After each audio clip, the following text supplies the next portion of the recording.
बानी पीटीआई ने Islamabad high court में 3 जजों का तबादला सुप्रीम कोर्ट में चैलेंज कर दिया। तीनों जजों का इस्लामाबाद हाई कोर्ट तबादला कलअदम करार देने की इस्तदा की गई है। मजीद जानेंगे डॉन न्यूज के नुमाइंदे उमर बर्नी। क्या तफसीलात? जी बिल्कुल, बानी पीटीआई की जानिब से इस्लामाबाद हाई कोर्ट में 3 जजों का तबादला चैलेंज कर दिया गया है। बानी पीटीआई की जानिब से आईनी दरख्वास्त दायर कर दी गई है। दरख्वास्त में मौक़िफ़ अपनाया गया है कि 3 जजों का इस्लामाबाद हाई कोर्ट तबादला कदम करार दिया जाए।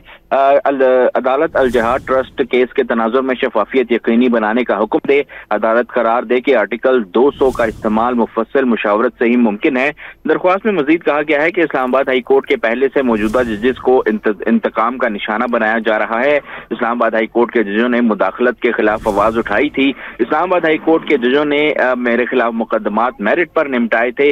बगैर हलफ उठाए एक जज को लाकर कायम मकाम चीफ जस्टिस बनाया गया। दरख्वास्त में मजीद कहा गया है कि ये सारे तरीके अदलिया की आज़ादी खत्म करने के लिए आजमाए जा रहे हैं। दरख्वास्त में वफाकी हुकूमत, लाहौर, इस्लामाबाद हाई कोर्ट के रजिस्ट्रार को फरीक बनाया गया है। दरख्वास्त में सिंध और बलोचिस्तान हाई कोर्ट के रजिस्ट्रार को भी फरीक बनाया गया है। जी बहुत शुक्रिया उमर बर्नी इन तफसीलात के लिए।